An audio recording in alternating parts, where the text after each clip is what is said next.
Hey everybody, just wanted to give you a quick update about the ministry and our family. I am here at our home and some big changes are in the air.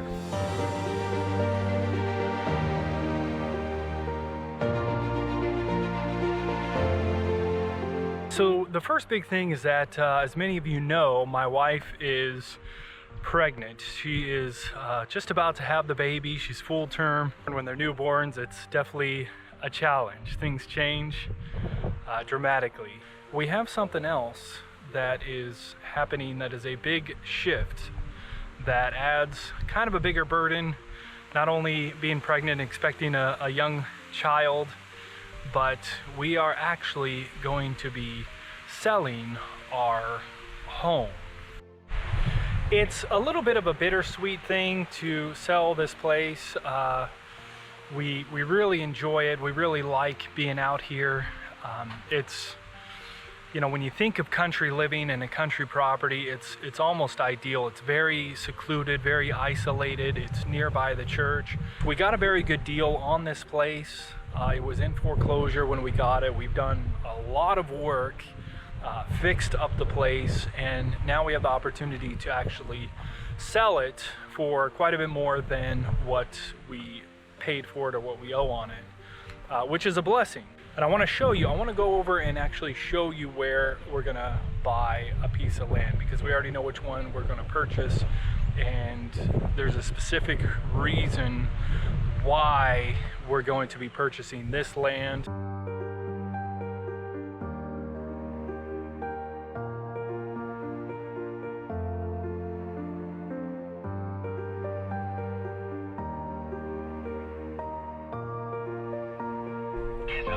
Pick up your bedding. Uncomprehending.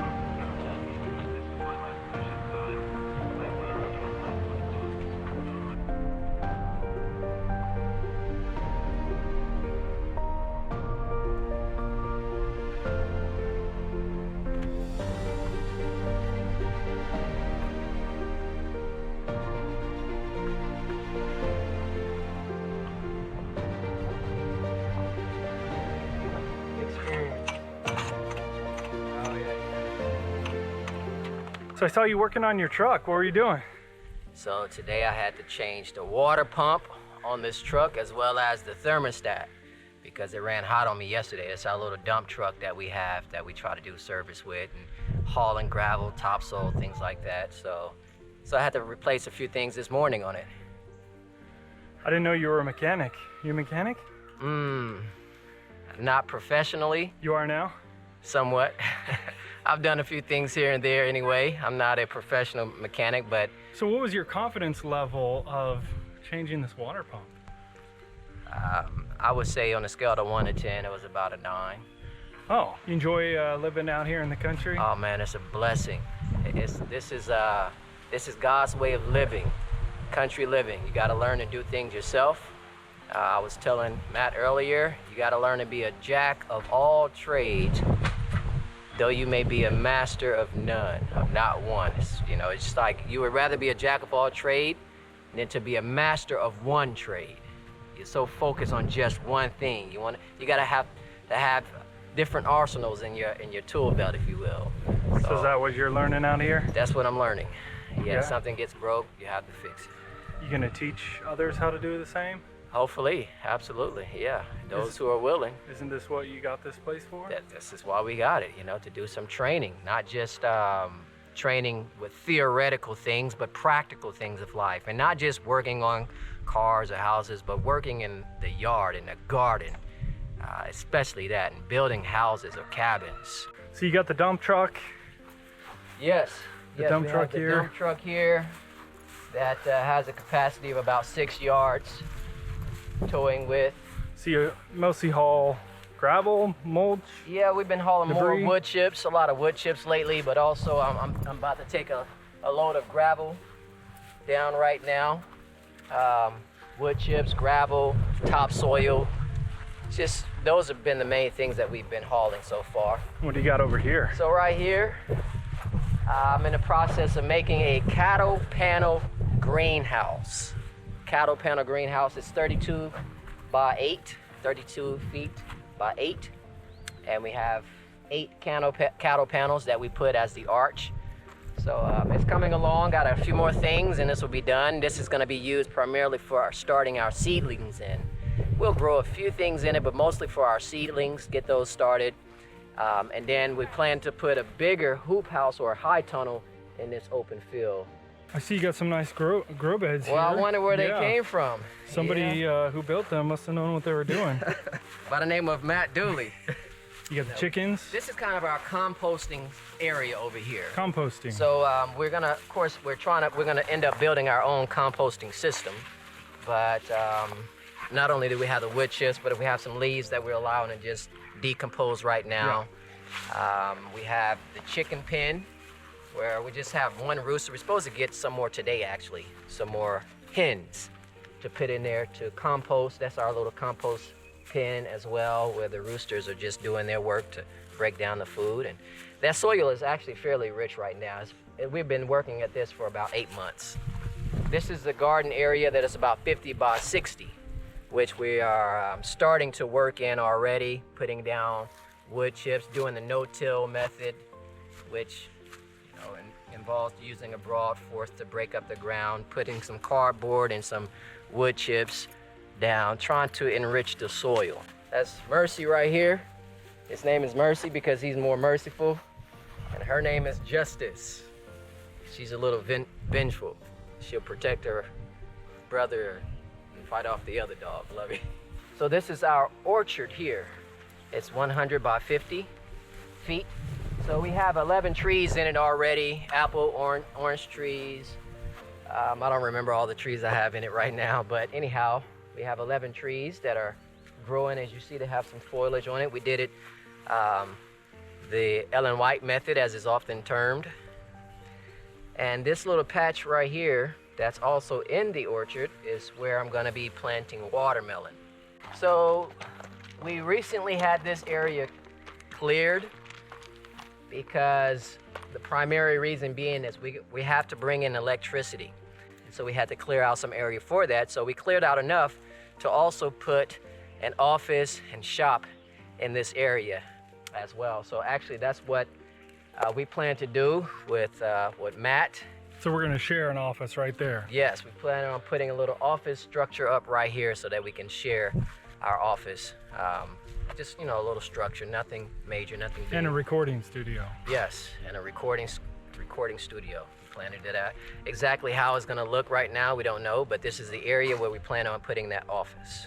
So this area here is where we plan to put our RVs. We have 4 RV spots, and this is where we plan to put them here.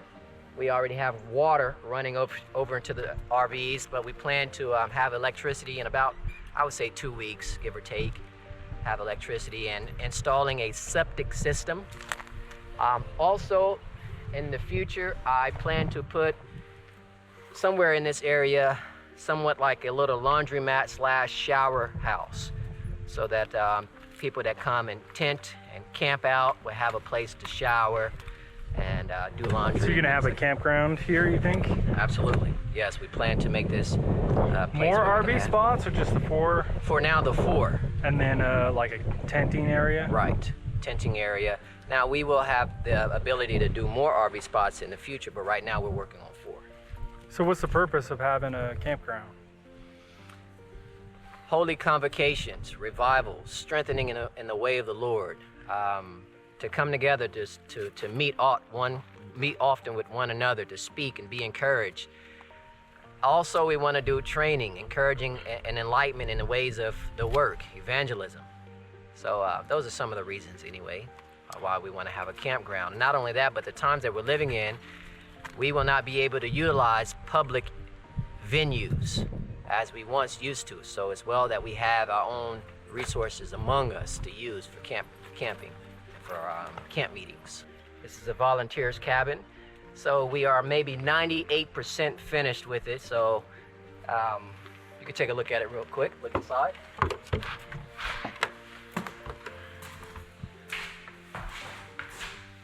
Yeah, so we have quite a bit done with it. It smells like cedar. Yes, we do have cedar trimmings. Brother Glenn really helped us out a lot on that. He provided the wood and the majority of the labor.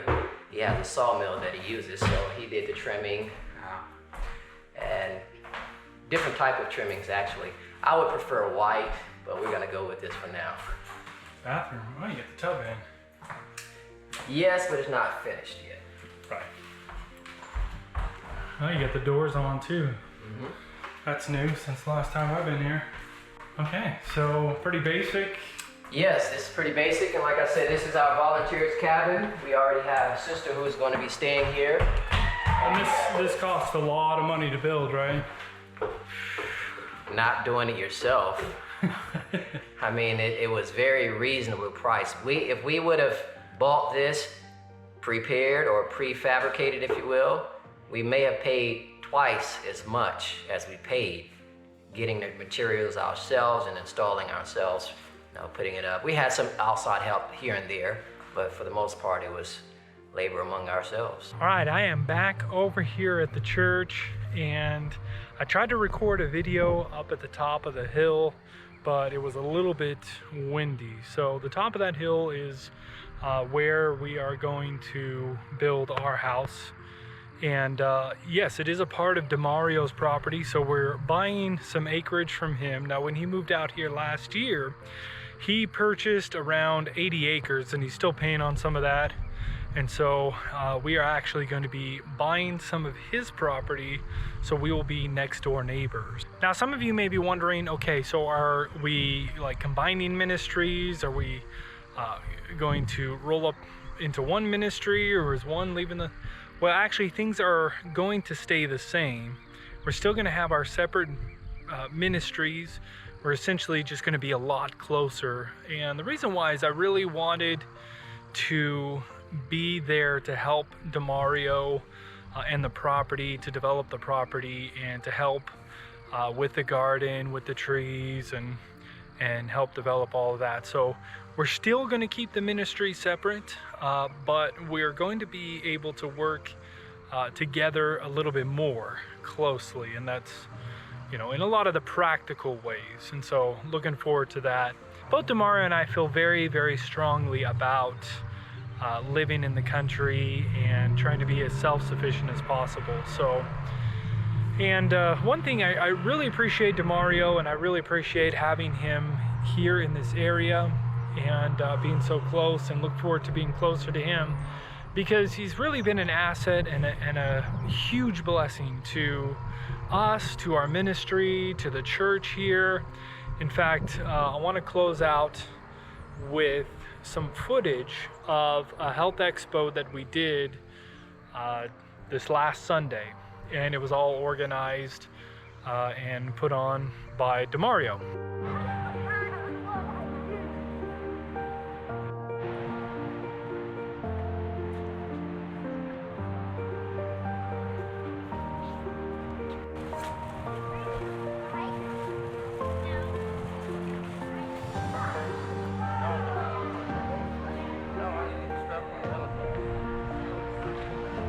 Hey, how's it going? What are you guys doing over here? We're doing peak airflow. Oh, well, you need a mask. How? Mask? You can't blow with the mask. It's joking. Okay.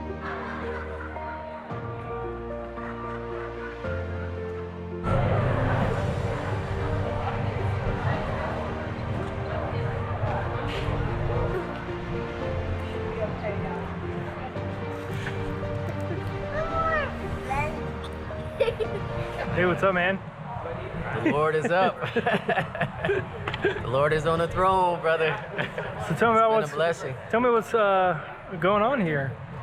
So, Can you tell me about your fancy vest there? Yes, this fancy vest here says Health Expo. Yeah, it's the vest that we volunteers are wearing for the Health Expo that we're putting on.